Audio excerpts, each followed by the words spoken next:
Si je vous dis Microsoft, vous pensez à quoi? Windows, Word, Excel. Et si je vous disais que ces produits-là, c'est juste le sommet de l'iceberg? Aujourd'hui, on est à Seattle et on va comprendre comment Microsoft est partout autour de nous sans qu'on s'en rende compte. Petite visite du campus, on va explorer comment cette entreprise géante réussit à être omniprésente tout en restant discrète et comment c'est potentiellement lié à la personnalité de son dirigeant. Je parie, vous ne connaissez peut-être même pas. Tout ne sera pas filmé là-bas, il y a aussi plein de passages tournés ici à Paris où je vais pouvoir prendre le temps de vous expliquer plein de trucs. Donc il y aura des allers-retours. C'est parti. Microsoft makes software that makes computers work for you. What got us here is not to be obsessed about longevity, but to be more obsessed about relevance. Microsoft, comme je vous le disais, ce n'est pas du tout que Windows ou la suite Office. En fait, je l'ai réalisé quand ils m'ont appelé pour qu'on fasse une vidéo ensemble. C'est celle-là, du coup, la vidéo. Au cas où vous aviez un petit doute. J'ai réalisé que je connaissais quasiment rien de la marque et quand je me suis renseigné sur ce qu'ils font, j'ai vu qu'il y a des trucs énormes que j'ai zappés. Mais avant de parler de ce dont j'ai zappé, ce que je savais. 3 trucs, Bill Gates, Windows et la suite Office. Bill Gates, je vous en parle juste après. Mais avant, Windows. Bon, Windows, en février 2025, ça représente 70% de tous les ordis dans le monde. C'est gigantesque. D'ailleurs, je suis quasi sûr que vos premiers pas sur un ordinateur, ça s'est fait sur l'ordi familial qui était sur Windows. C'est le plus probable en tout cas. Et pour ma génération, on était sur le bon Windows 98 des familles, ou pour les retardataires, l'iconique Windows XP. Ensuite, la suite Office. Alors, je dis la suite Office, les plus marquants, c'est évidemment Word, Excel et PowerPoint, Outlook aussi un petit peu. Mais avant de rentrer dans le monde du travail, je crois que c'est Word qui m'avait le plus marqué. Le logiciel date de 1983. Il m'a sauvé quand je devais faire des exposés. Il m'a fait kiffer quand j'ai écrit mon livre d'Heroic Fantasy à 15 ans. J'ai fait que 4 chapitres, hein, on va se calmer. Mais on sait jamais, à tout moment il ressort, on sait pas. Et je l'ai détesté quand je devais faire mon mémoire de fin d'études. Et marrant, mais je l'ai retrouvé des années plus tard quand j'ai sorti mon livre écrit sur Word. Je pourrais aussi vous parler des Word Arts pendant des heures, mais je vais pas le faire. Globalement, si vous êtes né dans les années 90, vous avez sûrement reçu une invitation d'anniversaire ou de kermesse avec un Word Art. Et l'autre truc sur lequel je vais pas m'étendre, c'est Clippy. Si, Clippy. Voilà.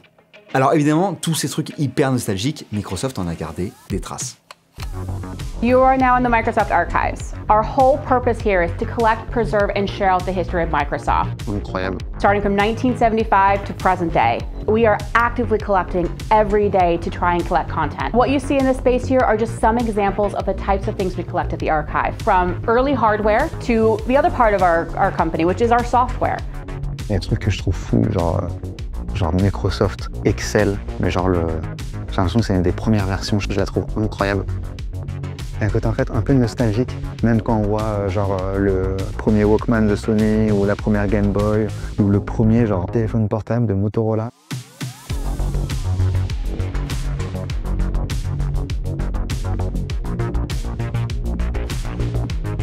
Ça me régale.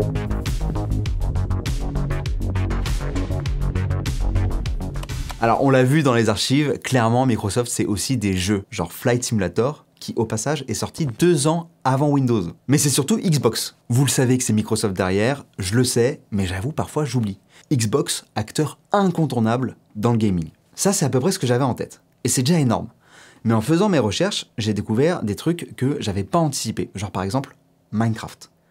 Minecraft, c'est le studio Mojang qui est derrière, Mojang Studio, qui se sont fait acheter par Microsoft en 2014. Je vais pas me lancer dans une vraie explication de démonstration de ce qu'est Minecraft, hein, ça demanderait toute une vidéo. Mais ce qu'on peut dire, c'est que c'est un jeu qui a marqué toute une génération. C'est le jeu le plus vendu de tous les temps. Voilà, tout simplement. Et je vais pas vous lister tous les prix que le jeu a reçus, c'est faramineux. Dans la pop culture, le jeu est aussi extrêmement présent, au point où en 2021, YouTube déclare qu'il y a 1 trilliard de vues sur la plateforme qui sont liées au jeu. Et ce jeu appartient à Microsoft. On commence à réaliser la taille de la boîte. Après, ils ont peut-être des jeux, mais pas de réseaux sociaux. C'est ce que j'aurais dit avant. Mais en fait, LinkedIn, c'est Microsoft. 15 milliards de dollars de chiffre d'affaires en 2023 et plus d'1 milliard d'utilisateurs. C'est gigantesque. GitHub aussi, c'est Microsoft. Pour mes potes devs, vous voyez très bien ce que c'est. Et pour les autres, c'est en gros ce qui permet aux devs d'échanger facilement des projets et de collaborer dessus. 28 millions d'utilisateurs en 2018 avant le rachat de Microsoft. Aujourd'hui, plus de 100 millions. Et enfin, Microsoft Azure. C'est de l'infrastructure, des serveurs, etc. Mais en gros, c'est une partie du marché mondial de services de cloud. Alors l'idée, c'est pas de dire que tout ce que touche Microsoft, ça devient de l'or et que c'est forcément une réussite. On peut parler de Skype ou de Mixer. C'est pas ça le but du tout de ce que je suis en train de vous dire. Ce que je suis en train de vous dire, c'est que je trouve ça hallucinant que tout ça ne soit pas plus su. Quand je compare avec d'autres grosses entreprises tech, typiquement Meta, je vois assez bien ce qu'ils font par exemple. Et quand ils rachètent Instagram, ça devient Instagram by Meta. Enfin, le logo Meta, je le retrouve assez souvent, etc. Là, récemment, maintenant, sur WhatsApp, dans le truc de recherche, je vois le logo Meta aussi. Amazon, il y a le site, il y a Amazon Prime Video, il y a Amazon Web Service, mais c'est globalement très identifié, quoi. Sauf peut-être Twitch. Apple, j'en parle même pas, la marque est très présente, et je crois que la seule chose qu'ils ont, c'est Beats by Dre. Je crois que c'est tout. Là, vous avez vu les chiffres que je vous ai sortis, que ce soit Xbox, Minecraft, LinkedIn, GitHub... Enfin, tous ces trucs n'ont rien d'anecdotique dans leur verticale et ils sont même souvent numéro 1. Et Microsoft ne met pas son nom dessus. Et je comprends pas, en fait. Mais j'ai besoin de comprendre. Et en gros, ils me disent, ok, tu peux faire une vidéo sur ça si c'est le sujet qui t'intéresse, pendant que nous, on t'invite voir notre campus pour les 50 ans de Microsoft. Oui, parce que j'ai totalement zappé de le dire, mais cette vidéo, c'est pour les 50 ans à la base. Mais moi, ce que je veux, c'est savoir le pourquoi du comment de tout ce que je vous ai dit plus tôt. Et il y a un mec qui est peut-être le mieux placé au monde pour me répondre. Ce mec, c'est lui, il est devant moi, on vient d'arriver sur le campus et je suis face à Frank X. Shawn, le CCO, Chief Communication Officer. J'ai réussi à négocier une petite minute pour une question après sa conf, j'en aurai 8 et voici un bout. I wanted to know if it's really something thought and if it's like a conscious strategy. But It is. It absolutely is. Ok, bon, déjà je suis rassuré, ma vidéo a du sens, c'est bien quelque chose de pensé. There are certainly some smaller acquisitions that we've made over the last couple of years where you really do integrate them into a product because that's why you have made that decision. There are others where there is a very strong brand and a customer set or an audience segment that really appreciates that brand that you want to treat differently. LinkedIn is a good example of that. Minecraft is a good example of that. GitHub. And then, of course, we have Activision Blizzard. right. Really?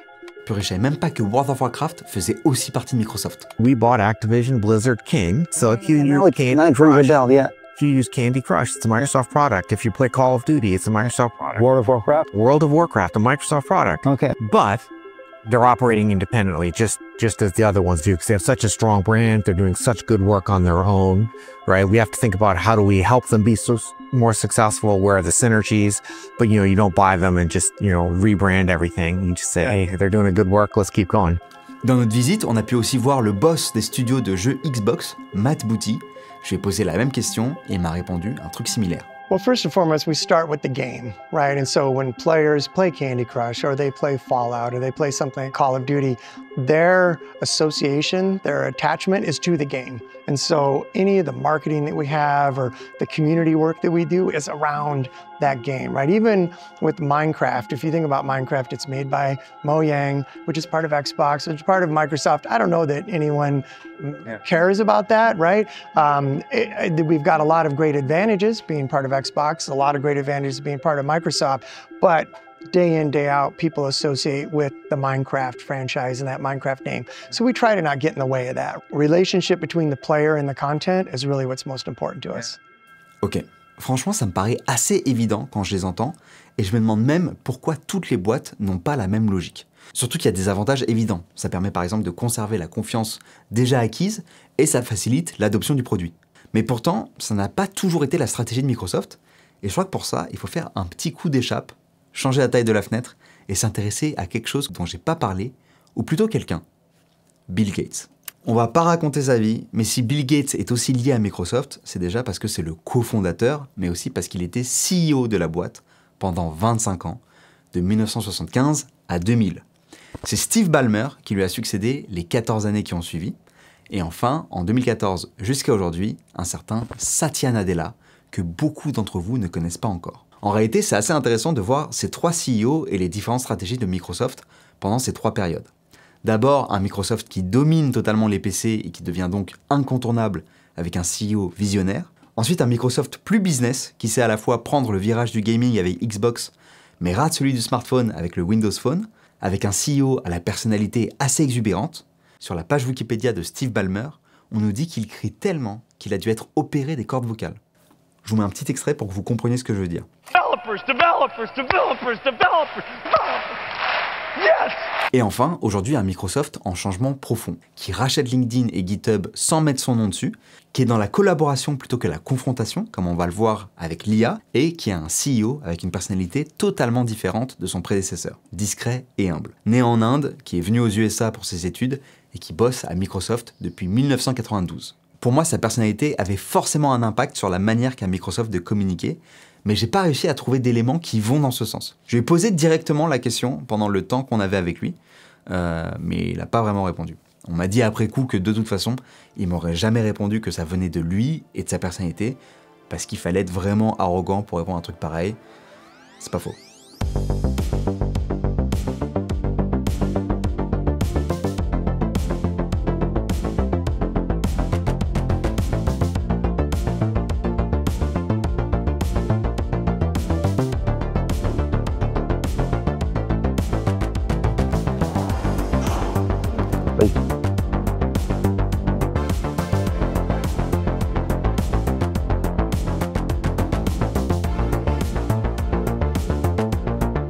Là, on est dans les locaux du studio Mojang, donc c'est le studio qui est derrière Minecraft. Et là, en fait, on a une frise chronologique du studio et du jeu surtout. Et en fait, c'est intéressant parce que là, on est en octobre 2014, et donc Mojang se fait racheter par une petite entreprise. Évidemment, c'est Microsoft, donc c'est une blague. Mais en fait, Microsoft n'apparaît nulle part sur la frise. Et le seul endroit où Microsoft aurait pu apparaître, c'est ici.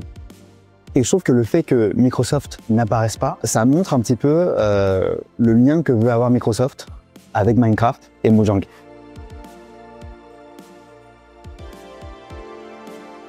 Tout à l'heure, je vous ai parlé de l'IA et de collaboration. Typiquement, Microsoft est un gros investisseur d'OpenAI, l'entreprise derrière ChatGPT. Ça a permis à Microsoft d'intégrer plus rapidement l'IA générative dans ses produits, comme Microsoft 365 Copilot, avec du coup Word, Outlook, etc. Mais ils n'ont pas seulement un partenariat avec OpenAI. Par exemple, Microsoft s'est même allié avec son concurrent, Meta, pour distribuer Llama 2, l'IA open source de Meta, via Azure. Le but, c'est d'offrir du choix et de devenir incontournable dans le monde des IA. D'ailleurs, on le voit typiquement, si vous utilisez GitHub Copilot, quand vous programmez, vous avez le choix entre ChatGPT, Claude, Gemini, etc. Parce que GitHub a fait des partenariats avec ces entreprises-là. Donc clairement, on est sur des visions collaboratives. De notre côté, pendant la visite, on a eu quelques démos, et il y a un truc que j'ai trouvé cool, c'est avoir une IA générative dans Outlook, et aussi, il nous parlait beaucoup d'agents. C'est la prochaine ère de l'IA, en gros, c'est-à-dire qu'on va avoir comme des assistants virtuels qui permettent d'automatiser et d'améliorer des tâches précises dans nos applications habituelles. Une autre innovation qui arrive fort, c'est le quantique. Alors là, on a une conférence et on nous parlait des qubits. Je n'ai rien capté. Je lui ai demandé de m'expliquer comme elle l'aurait expliqué à ma mère, qui n'y connaît pas grand-chose en informatique, et voilà sa réponse. Yeah, I like to think of a quantum computer as this new type of computer that gives us access to solutions we can't get with all the world's computers as we think about them now. Even with all that power, and even tomorrow's version of that capability, we can't solve some problems efficiently, right? So we're talking about even lifetime of the universe timescales for all of that compute, and a quantum computer using really the magic, if you will, of quantum mechanics inside. It enables solutions in a matter of, say, a month, right? That would otherwise take billions and billions of years. Alors j'avoue, je crois que ça, je le savais déjà. Je me dis qu'il y a un entre-deux entre ne rien comprendre et ne rien apprendre, mais ça sera pour une autre vidéo parce que ça prendrait beaucoup trop de temps de faire ça bien et de vraiment expliquer tout ce qui est quantique parce que c'est un gros morceau. Par contre, ce que j'ai compris, c'est que Google et IBM avancent rapidement avec des qubits supraconducteurs classiques. Microsoft parie sur une voie totalement différente, les qubits topologiques, potentiellement beaucoup plus stables, mais extrêmement difficiles à réaliser. Je ne vais pas parler de ce que je ne comprends pas, donc clairement on va s'arrêter là pour le quantique. En tout cas, il y a plein de trucs qui m'ont marqué dans cette visite de campus. Déjà, la taille gigantesque. C'est littéralement une ville. Vous pouvez prendre votre voiture et traverser Microsoft. D'ailleurs, si vous venez de Seattle, vous devez traverser le pont flottant le plus long du monde, ce qui est assez cool. On a vu plein de trucs que j'aurais pas imaginé, genre par exemple cette salle anéchoïque dans laquelle ils étudient le son que font leurs produits. On a vu des chercheurs en IA, des designers de jeux vidéo, des spécialistes en accessibilité numérique qui développent des produits inclusifs comme l'Xbox Adaptive Controller, des experts en cybersécurité qui protègent quotidiennement nos données sur Azure, et on a même vu des ruches, parce qu'ils s'assurent de la santé des abeilles autour du campus pour polliniser tout ça comme il faut. Tout un tas de métiers que j'aurais jamais imaginé dans la même entreprise. Une entreprise discrète, mais qu'on utilise tous parfois sans le savoir. Cette année, ça fait 50 ans que Microsoft existe. Merci de m'avoir invité à votre anniversaire. C'était une très bonne soirée. Et j'espère que cette petite vidéo, avec un coup dans le rétro et un coup dans le futur, vous aura plu. Love, peace. Ciao.